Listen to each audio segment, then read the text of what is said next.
হে স্ত্রী, তুমি খুব বড় পাপ করছো। দেখো, তুমি আমার শুধু নামের পতি মাত্র। তুমি এই ঘরের গোলাম, আর তেমনই থাকবে। তোমাকে আমার পতি বলতে আমার লজ্জা করে। হে প্রভু, আমাকে বলুন, যে স্ত্রী পতির আগে ভোজন করে তার কি হয়? নমস্কার বন্ধুগণ। পতিপত্নীকে একসঙ্গে ভোজন করা উচিত। যখন কোনো স্ত্রী পতির আগে ভোজন করে তখন কি হয়, এই বিষয়ে শ্রীকৃষ্ণ দেবী সত্যভামাকে অতি গুরুত্বপূর্ণ জ্ঞান দিয়েছিলেন, যা আপনাদের অবশ্যই শোনা উচিত। বন্ধুগণ, এক সময়ের কথা, দেবী সত্যভামা একদিন ভগবান শ্রীকৃষ্ণের কাছে এলেন। তার মুখে কৌতূহল আর মনে কোনো প্রশ্নের ছায়া। তিনি বিনীত স্বরে জিজ্ঞাসা করলেন, হে স্বামী, আমার মনে এক শঙ্কা জন্মেছে, দয়া করে এই সংশয় দূর করুন। ভগবান শ্রীকৃষ্ণ মৃদু হেসে বললেন, হে প্রিয়ে, তোমার মনে যা কিছু প্রশ্ন থাকুক নির্ভয়ে জিজ্ঞাসা করো। তোমার প্রতিটি শঙ্কার সমাধান করা আমার কর্তব্য। সত্যভামার হৃদয় উৎসাহ নিয়ে বললেন, হে প্রভু, আমরা 3 ভার যাই আপনাকে প্রথমে ভোজন করাই, আপনার সেবায় নিযুক্ত থাকি, তারপর নিজেরা ভোজন করি। আমি জানতে চাই, বিবাহের পর পত্নীকে কেমন থাকা উচিত। পতি-পত্নী কি একসঙ্গে ভোজন করবেন? পত্নী কি পতির আগে ভোজন করতে পারে? এটা কি উচিত? পতির সঙ্গে কিংবা তার আগে ভোজন করলে কি হয়? দয়া করে এর রহস্য বলুন। পৃথিবীতে অনেক স্ত্রী কোনো না কোনো কারণে পতির আগে ভোজন করে ফেলেন। তাদের কি করা উচিত? শ্রীকৃষ্ণ সত্যভামার গম্ভীর জিজ্ঞাসা শুনে হালকা হেসে বললেন, হে সত্যভামা, সমস্ত মানবজাতির কল্যাণের জন্য তুমি অতি গুরুত্বপূর্ণ প্রশ্ন করেছ। তোমার প্রশ্নের উত্তর তোমাকে এক পৌরাণিক কাহিনী থেকে মিলবে। রানী সুদেবার কথা শুনলেই তোমার সমস্ত সন্দেহ দূর হয়ে যাবে। সত্যভামার চোখে কৌতূহল জ্বলে উঠল। তিনি শ্রদ্ধার সঙ্গে জিজ্ঞাসা করলেন, হে প্রভু, এই রানী সুদেবা কে ছিলেন? তার আচরণ কেমন ছিল? দয়া করে আমাকে তার সম্বন্ধে বলুন। আমার মন জানার জন্য ব্যাকুল হয়ে উঠেছে। শ্রীকৃষ্ণ সম্মতিতে মাথা নাড়লেন এবং বললেন, হে সত্যভামা, তোমার অনুরোধে আজ আমি তোমাকে রানী সুদেবার কথা শোনাচ্ছি। এই প্রাচীন কাহিনী মনোযোগ দিয়ে শোনো। এতে তোমার সমস্ত প্রশ্নের উত্তর লুকিয়ে আছে। যে ব্যক্তি এই কথা মনোযোগ দিয়ে শোনে এবং বিস্তারিতভাবে বর্ণনা করে, সে ভাগ্যবান হয় এবং তাকে কখনো নরকের ভয় থাকে না। সত্যভামা আনন্দে বললেন, হে স্বামী, আমি অবশ্যই মন দিয়ে শুনব। দয়া করে এখন কাহিনী আরম্ভ করুন। শ্রীকৃষ্ণ কাহিনী শুরু করলেন। প্রাচীনকালে কৌশল দেশের রাজধানী অযোধ্যায় মহারাজ ইক্ষ্বাকু রাজত্ব করতেন। ইক্ষ্বাকু ছিলেন ধার্মিক, গুণবান, চরিত্রবান এবং অত্যন্ত দক্ষ সম্রাট। তার বিবাহ হয়েছিল কাশীর রাজকন্যা সুদেবার সঙ্গে। সুদেবা ছিলেন সত্যনিষ্ঠা, সদ্গুণে পূর্ণ, উত্তম চরিত্রের এবং মহান প্রতিব্রতা। রাজা ইক্ষ্বাকু ছিলেন মহান পুণ্যাত্মা। তিনি অসংখ্য যজ্ঞ করেছিলেন, মন্দির দেবালয় নির্মাণ করিয়েছিলেন, পুষ্করিণী খনন করিয়েছিলেন এবং সুন্দর উদ্যান রোপণ করিয়েছিলেন। প্রজার সুখের জন্য এবং সন্ত মহাত্মাদের রক্ষার জন্য তিনি সদা তৎপর থাকতেন। রাজ্যের চারিদিকে সুখ শান্তি বিরাজ করত। অযোধ্যা নগরী থেকে কিছুটা দূরে এক ঘন জঙ্গল ছিল। সেই জঙ্গলে এক ভয়ঙ্কর বন্য শূকর তার পরিবার নিয়ে বাস করত। সেই শূকর আকারে বিশাল, রূপে অত্যন্ত ভয়ঙ্কর। আশপাশের গ্রামবাসীরা সেই ক্রুদ্ধ বরাহের ভয়ে থরথর করে কাঁপত। কেউ সেই জঙ্গলের পথ দিয়ে যাওয়ার সাহস করত না, কারণ শূকরের আতঙ্ক সব সময় মাথার ওপর ঘুরত। যখন মহারাজ ইক্ষ্বাকুর কাছে এই সংবাদ পৌঁছালো যে এক দৈত্যাকার শূকরের ভয়ে লোকে জঙ্গলের পথে যেতে ভয় পায়, তিনি প্রজার রক্ষার জন্য সেই শূকরের শিকার করার সংকল্প নিলেন।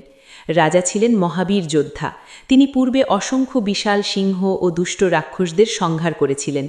তিনি নির্ভীক ছিলেন এবং ধর্ম রক্ষার জন্য যে কোনো চ্যালেঞ্জের মোকাবিলা করতে সদা প্রস্তুত। একদিন মহারাজ ইক্ষ্বাকু তার রানী সুদেবা, অসংখ্য সৈন্য আর শিকারে পারদর্শী কুকুরদের নিয়ে সেই জঙ্গলের দিকে রওনা দিলেন। শিকারের দল জঙ্গলের গভীরে প্রবেশ করল। রাজার হাতে ধনুবান, সৈন্যদের হাতে ভাল্লুক, তলোবার। সম্রাট ইক্ষ্বাকুর মনে দৃঢ় সংকল্প ছিল, আজ প্রজাকে ভয় দেখানো সেই ভয়ঙ্কর বরাহ থেকে চিরকালের মুক্তি দেবেন। অন্যদিকে জঙ্গলের ভিতর সেই দৈত্যাকার শূকর দূর থেকে রাজার দলের পায়ের শব্দ পেল। গাছের ঝোপের আড়াল থেকে অস্ত্রশস্ত্রের ঝিকিমিকি আর ঘোড়ার টকবক শব্দ কানে এলো। শূকর তৎক্ষণাৎ সতর্ক হল।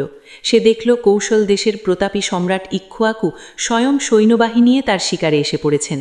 শূকর তার পাশে দাঁড়িয়ে থাকা স্ত্রীকে সাবধান করে বলল, হে প্রিয়ে, দেখো, অযোধ্যার রাজা ইক্ষ্বাকু স্বয়ং আমাদের শিকার করতে এসে পড়েছেন।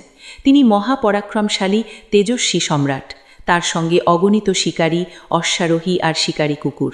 এতে কোনো সন্দেহ নেই যে তিনি আমাদের উপর আক্রমণ করবেন। রাজা ইক্ষ্বাকু বড় ধার্মিক, রাজাদেরও রাজা, 3 লোকে তার যশ ছড়ানো। আজ তিনি আমাদের দুয়ারে যুদ্ধের অতিথি হয়ে এসেছেন। আমি তোমাদের সকলের রক্ষার জন্য নিজের পরাক্রম দেখিয়ে তার সঙ্গে যুদ্ধ করব।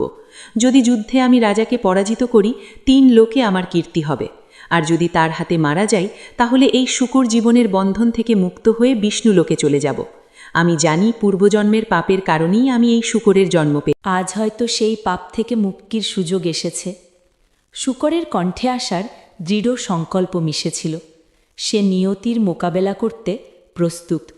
গভীর নিঃশ্বাস নিয়ে সে তার স্ত্রীকে বলল, প্রিয়ে, তুমি মহা ত্যাগ করে আমাদের ছেলে মেয়ে ও নাতিনাতনিদের নিয়ে পাশের পাহাড়ের গুহায় লুকিয়ে পড়ো।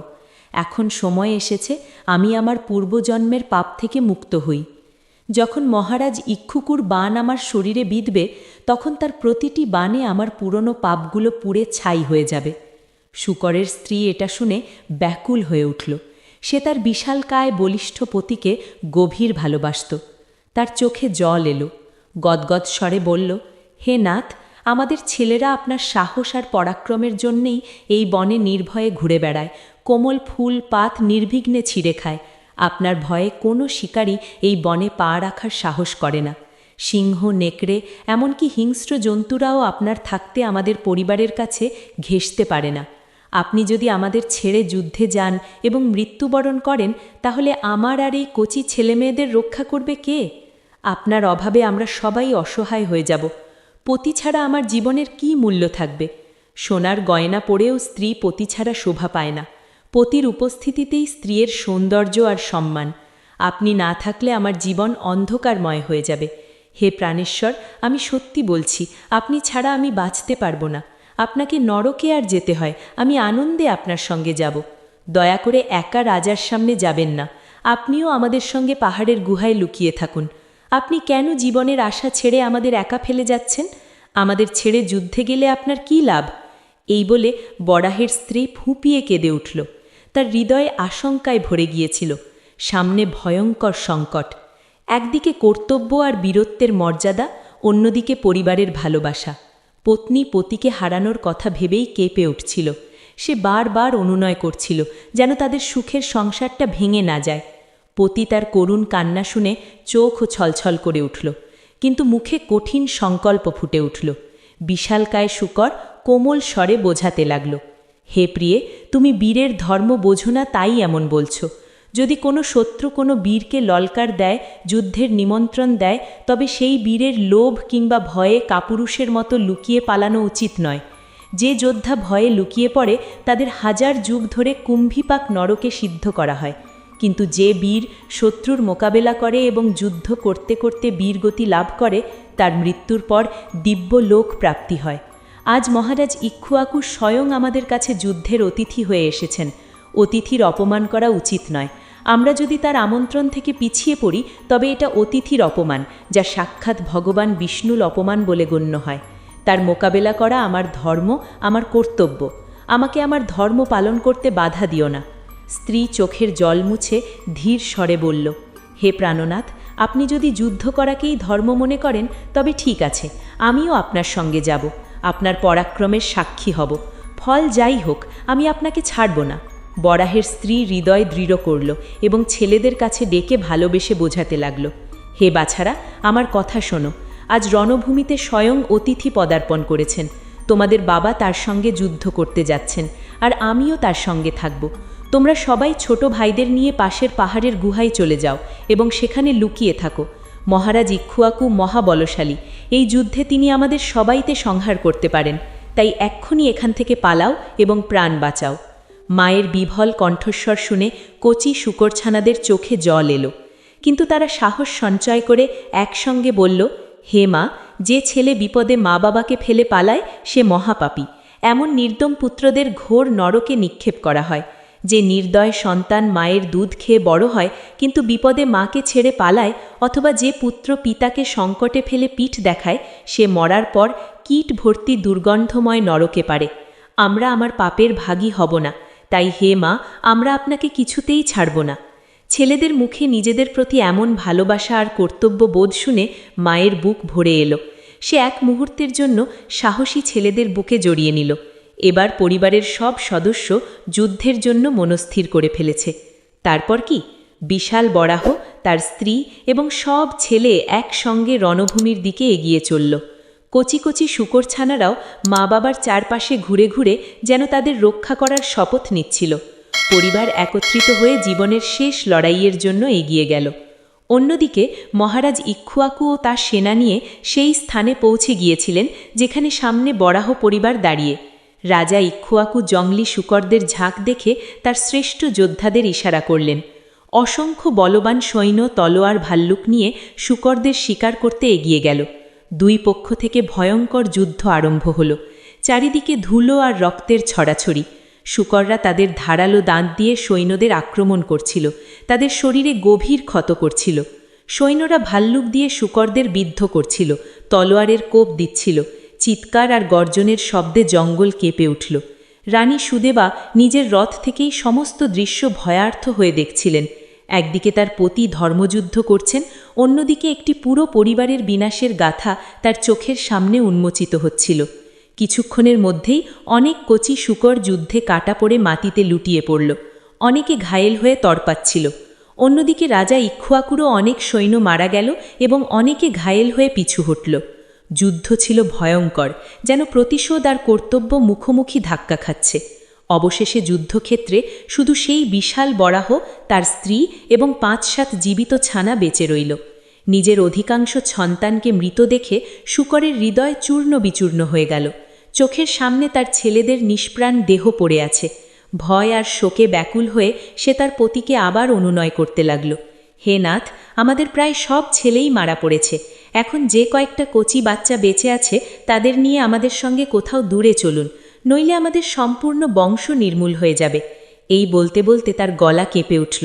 একজন মায়ের হৃদয়ে বাকি সন্তানদের বাঁচানোর জন্য আকুতি জানাচ্ছিল। সে চাইছিল পতি এখনও মত বদলাক এবং বাকি ছেলেদের জন্য প্রাণ ভিক্ষা চাক। কিন্তু বীর বরাহের সংকল্প অটল ছিল। সে বলল, হে প্রিয়ে, বলা হয় 2 সিংহের মাঝে একটি শূকর নির্ভয়ে জলপান করতে পারে, কিন্তু 2 শূকরের মাঝে একটি সিংহ জলপান করতে পারে না। আমাদের জাতির এমন অসাধারণ বল আছে যে বড় বড় বীরেরাও আমাদের ভয় পায়। এই সময় যদি আমি মৃত্যু ভয়ে পিঠ দেখিয়ে পালাই, তবে আমাদের শূকর জাতির কীর্তি। আমি আমার বংশে এমন কলঙ্ক লাগতে দেব না। তুমি বাকি ছেলেদের নিয়ে এখান থেকে দূরে কোনো নিরাপদ স্থানে চলে যাও। তাদের সঙ্গে সুখে জীবন কাটানোর চেষ্টা করো। আমার কর্তব্য হলো শেষ মুহূর্ত পর্যন্ত যুদ্ধ করা। বরাহের স্ত্রী পতির চোখে চোখ রেখে তাকালো। সে বুঝে গিয়েছিল এখন তাকে আর থামানো অসম্ভব। তার চোখে অঝাড়ায় জল বইছিল, তবুও ভিতরে এক গর্বও জেগেছিল যে সে এক বীরের স্ত্রী। সে কাঁপা ঠোঁটে বলল, হে নাথ, আমি আপনাকে অপার ভালোবাসি। বিবাহের পর থেকে আজ অবধি আপনি আমার মান রেখেছেন, ভালোবেসেছেন, সঙ্গ দিয়েছেন এবং প্রতিটি সংকট থেকে আমাকে রক্ষা করেছেন। আপনার মতো পতির স্নেহ আমার মন চিরকালের জন্য জয় করেছে। আপনার সঙ্গে আমার মোহ আমি কিছুতেই ত্যাগ করতে পারবো না। আপনার থেকে বিচ্ছেদ আমার পক্ষে অসম্ভব। তাই আমি স্থির করেছি এই বাচ্চাদের নিয়ে আমিও আপনার সামনেই প্রাণ ত্যাগ করব, কিন্তু আপনাকে একা ফেলে জীবিত থাকব না। স্ত্রীর কথায় অটুট প্রেম আর দৃঢ়তা ছিল। সে আঁচল দিয়ে চোখের জল মুছে ফেলল। এখন 2 পতিপত্ন কাঁধে কাঁধ মিলিয়ে জীবনের শেষ যুদ্ধের জন্য তৈরি। তারপর বিশাল বরাহ এবং তার স্ত্রী রাজা ইক্ষ্বাকুর দিকে এগিয়ে গেল। শূকর ভয়ঙ্কর গর্জন করে সম্রাটকে যুদ্ধের জন্য ললকার দিল। তার ভয়াল আওয়াজে জঙ্গল কেঁপে উঠল। রাজার সামনে পৌঁছতেই সে ক্রোধে উন্মত্ত হয়ে বজ্রগতিতে ধারালো বাঁধ দিয়ে রাজার সামনে আসা বড় বড় বীর যোদ্ধাদের তুলে খড়কুটোর মতো ছুঁড়ে ফেলতে লাগল। অনেক পরাক্রমশালী সৈন্য সেই প্রচণ্ড শক্তির সামনে টিকতে পারল না এবং মৃত্যুবরণ করল। নিজের সৈন্যদের এভাবে মরতে দেখে মহারাজ ইক্ষ্বাকুর ভয়ঙ্কর ক্রোধ হল। তিনি তৎক্ষণাৎ ধনুক তুলে নিয়ে দ্রুতগতিতে একটি বাণ টেনে সেই মহাবরাহের দিকে ছুঁড়লেন। বাণ শনশন করে এসে বরাহের বলিষ্ঠ শরীরে গভীরে বিঁধল। বিশাল বরাহ এক করুণ চিৎকার করে মাটিতে লুটিয়ে পড়ল। কিন্তু রাজা থামলেন না। তিনি এগিয়ে গিয়ে আরও আঘাত করতে লাগলেন। কয়েক মুহূর্তের মধ্যে মহারাজ ইক্ষ্বাকু সেই শূকরের অন্ত পড়লেন। বরাহ শেষ নিঃশ্বাস ত্যাগ করল এবং শান্ত হল। তার প্রাণ দেহ ত্যাগ করে পাপ বন্ধন থেকে মুক্ত হয়ে বিষ্ণুলোকের দিকে যাত্রা করল। এদিকে শূকর পড়ে যেতেই রাজার বেঁচে থাকা সৈন্যরা তার স্ত্রীর দিকে মুখ করল। ক্রোধে উন্মত্ত সৈন্যরা ভল্লুক হাতে তাকে মারতে ছুটে এলো। তারা সেই সুবর্ণকেও সেই জায়গায় শেষ করে দিতে চাইছিল, যাতে ভয়ের শেকড় সম্পূর্ণ উপড়ে ফেলা যায়। পতিকে মৃত্যুমুখে পড়তে এবং বাকি বাচ্চাদের বিপদে ঘিরে দেখে বরাহের স্ত্রী দ্রুত বাচ্চাদের সামনে ঢাল হয়ে চিৎকার করে বলল, বাচ্চারা, যতক্ষণ আমি এখানে দাঁড়িয়ে আছি তোরা তৎক্ষণাৎ পালা। সবচেয়ে বড় ছেলে মায়ের কথা শুনল, কিন্তু পিছু হটতে অস্বীকার করে বলল, হে মা, নিজের প্রাণ বাঁচানোর জন্য আমি আপনাকে একা মুহূর্তে ফেলে কেমন করে পালাতে পারি? আমি যদি তাই করি তবে আমার চেয়ে নিন্দনীয় আর কেউ হবে না। আমি যুদ্ধে শত্রুকে পরাজিত করব। আপনি বাকি ভাইদের নিয়ে এখান থেকে দূরে চলে যান। মায়ের চোখ ভরে এলো। সে চেঁচিয়ে উঠল, না বাবা, আমি মহাপাখিনী হয়ে তোকে একা ফেলে কেমন করে যাব? কথা শেষ হওয়ার আগেই রাজা সৈন্যরা তাদের কাছে পৌঁছে গেল এবং ভল্লুক তলোয়ার দিয়ে আঘাত করতে লাগল। রণভূমিতে নতুন এক ভয়ঙ্কর দৃশ্য শুরু হলো। বরাহের সবচেয়ে বড় ছেলে এগিয়ে গিয়ে সৈন্যদের সঙ্গে লড়ল। কচি দেহে অসীম সাহস নিয়ে সে অনেক সৈন্যকে আহত করল, কয়েকজনকে দাঁত দিয়ে মেরে ফেলল। কিছুক্ষণ সে অদম্য সাহস দেখালো। অবশেষে মহারাজ ইক্ষ্বাকু স্বয়ং এগিয়ে এলেন। রাজা এক প্রবল আঘাতে সেই বীর কিশোর বরাহকেও মৃত্যুর ঘুমে শুইয়ে দিলেন। নিজের ছেলেকে নিষ্প্রাণ মাটিতে পড়তে দেখা মাত্র বরাহের স্ত্রীর করুণা ক্রোধে পরিণত হল। আহত বাঘিনীর মতো সে প্রচণ্ড ক্রোধে ভরে উঠল এবং পূর্ণ শক্তি দিয়ে যুদ্ধ করতে লাগল। সে সৈন্যদের ওপর ঝাঁপিয়ে পড়ছিল, দাঁত দিয়ে এক এক করে ঘাতক আঘাত করছিল। অনেক সৈন্যকে সে মেরে ফেলল। যাদের সব ছেলে মারা গেছে সেই মায়ের আর হারানোর কিছু ছিল না। সে প্রতিশোধ আর দুঃখের আগুনে উন্মাদিনী হয়ে উঠেছিল। রানী সুদেবা এসব নিজের চোখে দেখছিলেন। তার হৃদয় দ্রবীভূত এবং বিহ্বল। রাজার ধর্মের সামনে তিনি হস্তক্ষেপ করতে চাননি, কিন্তু সেই সুবর্ণিনীর প্রচণ্ড শোক আর ক্রোধময় সাহস দেখে রানীর মনে তার যন্ত্রণার প্রতি করুণা উথলে উঠল। তিনি দেখলেন রাজার সেনার একের পর এক দল সেই মাদা শূকরকে ঘিরে ফেলছে। তবুও রাজা নিজে পিছনে দাঁড়িয়ে। সুদেবা আর ধৈর্য রাখতে পারলেন না। তিনি মহারাজ ইক্ষ্বাকুকে বললেন, হে মহারাজ, সেই সুবর্ণী আপনার সেনার এত সৈন্য মেরে ফেলছেন। আপনি এগিয়ে গিয়ে তার বধ কেন করছেন না? শীঘ্র একে থামান, নইলে আরও প্রাণ যাবে। রাজা ইক্ষ্বাকু গম্ভীর স্বরে উত্তর দিলেন, হে প্রিয়ে, ও একটি স্ত্রী জাতি। আমি প্রতিজ্ঞা করেছি আমি কোনো স্ত্রীর বধ নিজের হাতে করব না। আমি কোনো সৈন্যকেই অধর্ম করার আদেশও দিতে পারি না। স্ত্রী হত্যা মহাপাপ। আমি এই পাপের ভয়ে ভীত, তাই সেই সুবর্ণীকে নিজে মারছি না, সৈন্যদেরও স্পষ্ট আদেশ দিচ্ছি না। রাজা স্ত্রী হত্যার পাপের ভয়ে অসমঞ্জসে পড়েছিলেন। এই বলে মহারাজ চুপ করলেন, কিন্তু তার সেনা তো সঙ্গীদের মৃত্যুর প্রতিশোধ চাইছিল। হঠাৎ রাজার এক বীর সৈন্য ভার্গব এগিয়ে গিয়ে উদ্যোগ নিল। সে কিছু না ভেবে ভাল্লুকের প্রচণ্ড আঘাতে সেই সুবর্ণীকে জখম করে দিল। ভয়ঙ্কর আঘাতে সেই মাদা শূকর তোড়পে উঠে মাটিতে লুটিয়ে পড়ল। তার মুখ থেকে করুণ শব্দ বেরোল এবং সে মূর্ছিত হয়ে গেল। দূরে দাঁড়িয়ে রানী সুদেবা দেখলেন ঘায়েল শূকরিণী মাটিতে পড়ে আছে এবং যন্ত্রণায় লম্বা লম্বা শ্বাস নিচ্ছে। সুদেবার কোমল হৃদয়ে সেই মৃতপ্রায় প্রাণীর অবস্থা দেখে দয়ায় ভরে গেল। কিছুক্ষণ আগে যুদ্ধের আগুন জ্বলছিল, এখন দয়ার শীতল জলের মতো ঠান্ডা ছড়িয়ে দিল। তিনি তৎক্ষণাৎ একটি পাত্রে বিশুদ্ধ ঠান্ডা জল ভর্তি করিয়ে দাসীদের সাহায্যে ঘায়েল শূকরিণীর কাছে পৌঁছে গেলেন। রানী সুদেবা নিজের কোমল হাতে সেই শীতল জল শূকরিণীর শুকনো মুখে টপকে দিলেন এবং বাকি জল তার ঘায়েল শরীরে ধীরে ধীরে ছিটিয়ে দিলেন। ঠান্ডা জল পড়তেই অর্ধমূর্ছিত মাদা শূকর ধীরে ধীরে চোখ খুলল। তার যন্ত্রণা কিছুটা কমল। ঝাপসা দৃষ্টিতে সে সামনে এক সৌম্যদর্শিনী নারীকে নত হয়ে তার উপর জল ছিটিয়ে দিতে দেখল। দয়াময়ী রানীর চোখে করুণা, স্পর্শে মাতৃস্নেহ। ঘায়েল শূকরিণী বুঝল সামনে দাঁড়িয়ে থাকা এই জলভরা নারী অযোধ্যার মহারানী সুদেবা। অসহ্য যন্ত্রণা থেকে কিছুক্ষণের জন্য মুক্তি পেয়ে শূকরিণীর মুখে কৃতজ্ঞতা ঝরে পড়ল। ঠিক সেই মুহূর্তে এক অলৌকিক ঘটনা ঘটল। সেই মৃতপ্রায় পশু মানুষের মতো স্পষ্ট বাণীতে কথা বলতে শুরু করল। হে দেবী, আপনি ঠান্ডা জল ছিটিয়ে আমার কষ্ট হরণ করেছেন। আপনি যে দয়া আমার প্রতি করেছেন তার ঋণ আমি শোধ করতে পারব না। আপনার মঙ্গল হোক দেবী, ভগবান আপনাকে সদা সুখী রাখুন। শূকরিণীর মুখে এভাবে মানুষয় ভাষায় সংস্কৃতনিষ্ঠ বাক্য শুনে রানী সুদেবা বিস্ময়ে হতবাক হলেন। তিনি ভাবতে লাগলেন, এ কি বিচিত্র ব্যাপার! একটি পশু হয়েও এই সুকরিণী মানুষের মতো সুন্দর ও শুদ্ধ ভাষায় কথা বলছে কেমন করে? রানীকে হঠাৎ উপলব্ধি হল এ সাধারণ প্রাণী নয়, অবশ্যই এর পূর্বজন্মের কোনো রহস্য আছে। সুদেবা স্নিগ্ধ স্বরে জিজ্ঞাসা করলেন, হে ভদ্রে, তুমি কে? তোমার আচরণ অত্যন্ত অলৌকিক। পশু হয়েও তুমি মানুষের বাণীতে কথা বলছো। দয়া করে আমাকে তোমার পূর্বজন্মের কথা শোনাও। কী কারণে তোমাকে সুকরিণীর যোনিতে জন্মাতে হলো? সুকরিণী গভীর নিঃশ্বাস নিল, তার চোখে পশ্চাত্তাপের ছায়া। সে ধীরে ধীরে বলল, হে দেবী, পূর্বে আমিও মানুষ ছিলাম। আমার পতি পূর্বজন্মে গুরুজনদের অপমান করেছিলেন, তাই তিনি এ জন্মে শূকরের দেহ পেয়েছিলেন। তিনি তো এখন পাপ থেকে মুক্তি পেয়ে গেছেন, কিন্তু আমার নিজের পাপও কম ছিল না। আমি আপনাকে আমার পূর্বজন্মের কথা শোনাচ্ছি। রাজা এবং রানী দুজনেই সুকরিণীর সামনে বসে পড়লেন এবং তার কাহিনী শোনার জন্য প্রস্তুত হলেন। মন দিয়ে শুনুন, আমি যেন আমার চোখের আড়ালে যেতে না দিই। কিছুদিন পরই সংযোগক্রমে শিব শর্মা নামে এক যুবা বিদ্বান ব্রাহ্মণ আমাদের দুয়ারে এলেন। আমার পিতা তার বিদ্বত্তা ও গুণ দেখে অত্যন্ত প্রসন্ন হলেন। তিনি সঙ্গে সঙ্গে শিব শর্মাকে আমার সঙ্গে বিবাহের প্রস্তাব দিলেন। শিব শর্মাজি সানন্দে সম্মতি দিলেন। এইভাবে আমার বিবাহ হল শিব শর্মার সঙ্গে, আর তিনি আমার পিতার অনুরোধে আমাদেরই ঘরে থাকতে শুরু করলেন। আমার মা বাবা জামাইয়ের বিদ্বত্তা ও শালীনতায় খুব খুশি ছিলেন, কিন্তু আমি ছিলাম ঘোর অহংকারে ডুবে।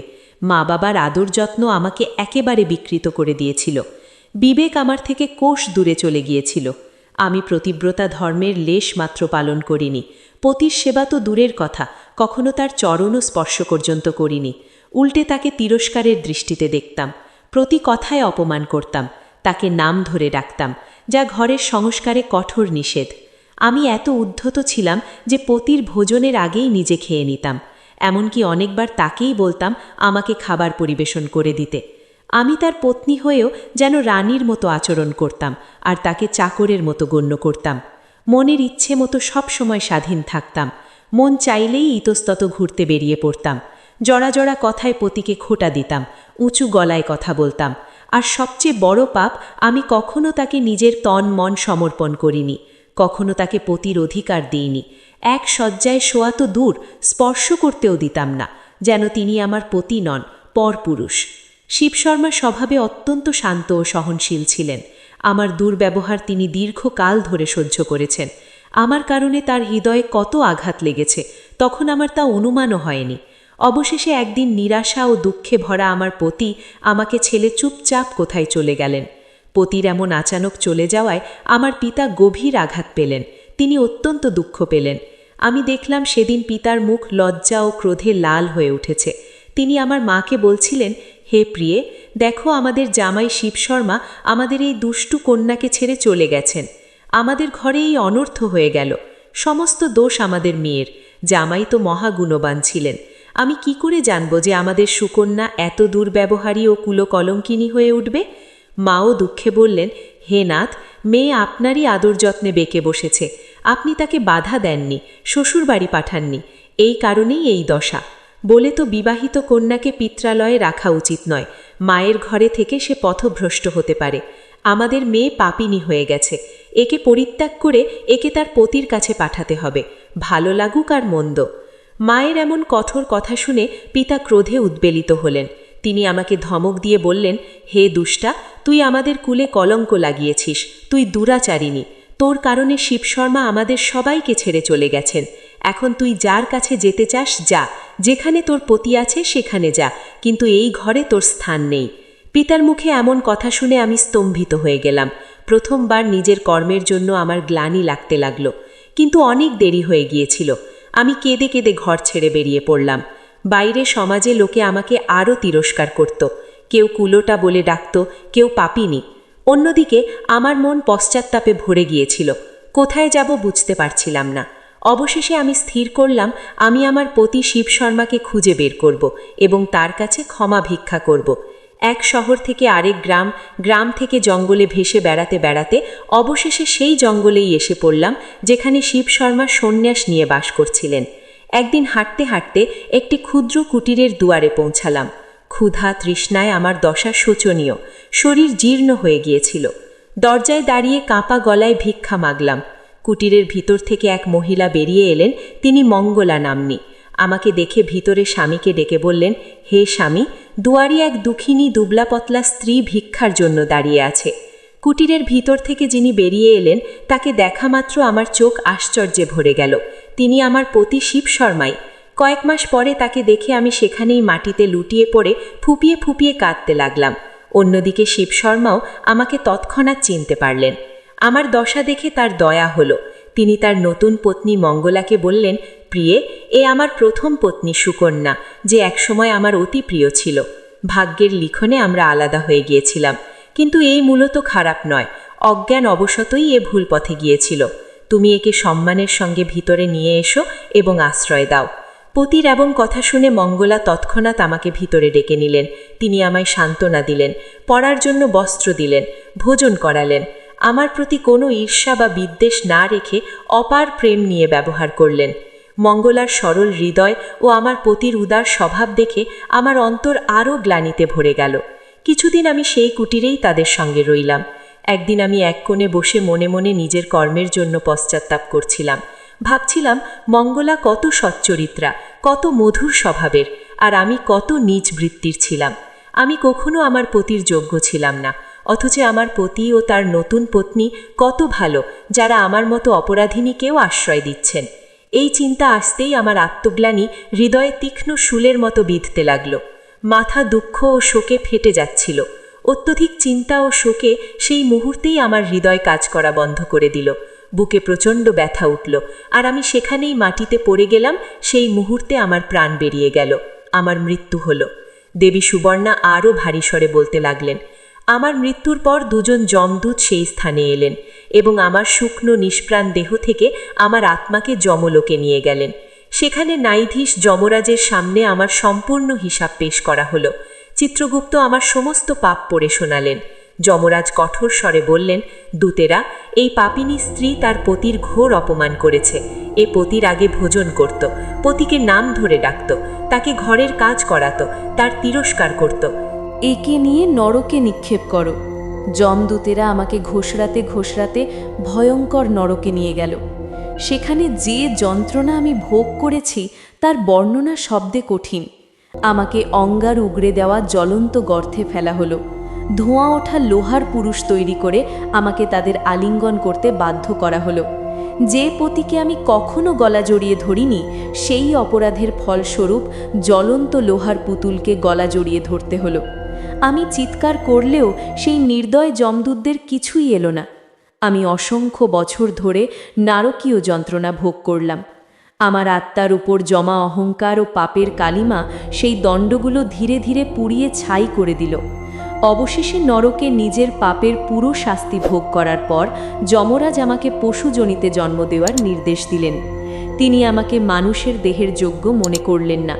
আমার কর্ম এত নীচ ছিল যে আমাকে সুকর্ণজনিতে এই জঙ্গলে ছুঁড়ে ফেলা হলো। এইভাবেই আমার পাপকর্মের ফলে আমাকে স্ত্রী থেকে সুকর্ণী হতে হলো। দেবী কথা বলতে বলতে সেই স্ত্রী আত্মার কণ্ঠে গভীর পশ্চাত্তাপ ঝরে পড়ছিল। সে বিনীতভাবে রানী সুদেবার কাছে অনুরোধ করল, হে দেবী, আমি আপনাকে আমার পূর্বজন্মের সম্পূর্ণ কাহিনী শুনিয়ে দিয়েছি। এখন শেষে আপনার কাছে প্রার্থনা, দয়া করে আমাকে এই নীচ জনির জীবন থেকে মুক্তি দিন। আমি অনেক দুঃখ ভোগ করেছি। আপনার প্রতিব্রতার পুণ্যের আমার অত্যন্ত প্রয়োজন। আমি শুনেছি আপনার মতো পতিব্রতার পুণ্যে বড় বড় পাপীও উদ্ধার পায়। আপনার সুখী দাম্পত্য জীবনে যে পুণ্য আপনি অর্জন করেছেন তার এক কণাও আমাকে দান করুন। আপনার পুণ্যের প্রভাবে হয়তো আমার উদ্ধার হবে। আমি এই ভয়ঙ্কর দেহ ত্যাগ করে মুক্ত হতে চাই। সুকর্ণীর করুণ প্রার্থনা শুনে রানী সুদেবার চোখে ভরে এলো। তিনি পিছনে দাঁড়িয়ে থাকা মহারাজ ইক্ষ্বাকুর দিকে প্রশ্নসূচক দৃষ্টিতে তাকিয়ে বললেন, হে স্বামী, এখন আমি কি করব? আপনি যা আদেশ দেবেন তাই করব। মহারাজ ইক্ষ্বাকুর নম্রভাবে মাথা নাড়লেন এবং কোমল স্বরে বললেন, হে প্রিয়ে, এই বেচারি অনেক দুঃখ ভোগ করেছে। তুমি নিজের পুণ্য দিয়ে এর উদ্ধার করো। এতে এরই নয়, তোমার পুণ্যেরও সার্থকতা হবে। রাজার আদেশ পেয়ে রানী সুদেবা এগিয়ে গিয়ে অপার স্নেহে সুকর্ণীর কাছে মাথা নইলেন। তার হাত সেই আহত প্রাণীর মাথায় রেখে বললেন, হে দেবী, আমি জীবনে প্রতিব্রতা ও ধর্ম পালন করে যে পুণ্য অর্জন করেছি তার মধ্যে 1 বছরের পুণ্যের অংশ আমি তোমাকে দান করছি। রানী সুদেবা এই কথা বলা মাত্র সুকর্ণীর চোখ কৃতজ্ঞতায় ভরে গেল। সেই মুহূর্তে যেন এক চমৎকার ঘটল। সেই মৃতপ্রায় সুকর্ণী একটা হালকা নিঃশ্বাস নিয়ে শান্ত হল। তার প্রাণ দেহ থেকে মুক্ত হল। দেখতে দেখতে সুকর্ণীর স্থূল দেহ থেকে এক দিব্য স্ত্রীর উজ্জ্বল আত্মা প্রকাশ পেল। সেই রূপ অতি দীপ্তিময় ও সুন্দর। সেই দিব্য নারী হাত জোড় করে মহারাজ ইক্ষ্বাকু ও রানী সুদেবাকে প্রণাম করলেন। তার মুখে অপার শান্তি ও আনন্দ। রানীর দান করা পুণ্যের প্রভাবে তার পূর্বজন্মের বন্ধন ছিন্ন হয়ে গিয়েছিল।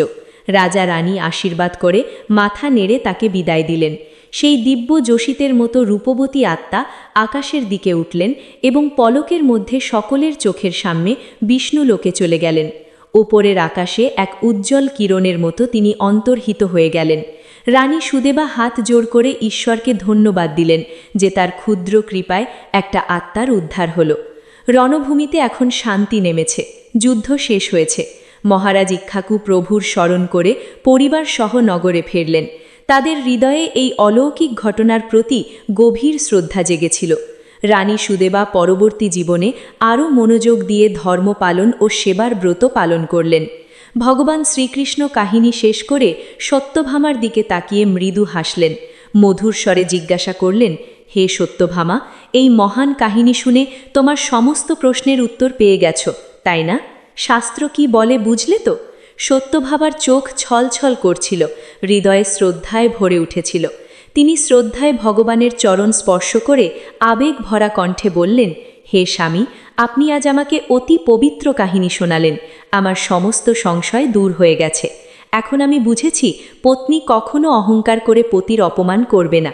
তাকে সদা পতির সম্মান করতে হবে। তার আগে ভোজন করবে না। এমন করলে স্ত্রীর জীবন নরক সম হয়ে যায়, যেমন সুকন্যার সঙ্গে হয়েছিল। আমি ধন্য হলাম প্রভু, আপনার মুখ থেকে এমন প্রেরণাদায়ী কাহিনী শুনেছি। আপনি আমার সংশয় পুরোপুরি নিরসন করেছেন। সত্যভামা মনে মনে বারবার ভগবানকে প্রণাম করলেন। শ্রীকৃষ্ণ স্নেহে তার দিকে তাকিয়ে ও মনে মনে কামনা করলেন যে এই কাহিনী সংসারের সমস্ত নারী পুরুষকে সদ্ভাব দিক, যেন কেউ অহংকারের সম্পর্ককে তুচ্ছ না করে। সত্যভামার হৃদয় সমাধান পেয়েছে এবং তিনি ভগবানের চরণে কৃতজ্ঞতায় নতমস্তক। এইভাবেই রানী সুদেবার কাহিনী সমাপ্ত হয়, যা আমাদের শেখায় দাম্পত্য, প্রেম, সেবা ও মর্যাদা পালন কতটা অপরিহার্য। যে এই কাহিনী মনোযোগ দিয়ে শোনে তার জীবনে সদাচার ও সম্মানের মূল্য স্থাপিত হয় এবং বলা হয় সে কখনো নরকগামী হয় না। তো বন্ধুগণ, আশা করি এই কাহিনী আপনাদের ভালো লেগেছে। কমেন্ট করে অবশ্যই জানাবেন। তথ্য ভালো লাগলে ভিডিও লাইক করতে ভুলবেন না এবং কমেন্টে অবশ্যই জয় শ্রীকৃষ্ণ লিখবেন আর চ্যানেলটি সাবস্ক্রাইব করতে ভুলবেন না। আপনাদের সকলকে ধন্যবাদ। জয় শ্রীকৃষ্ণ।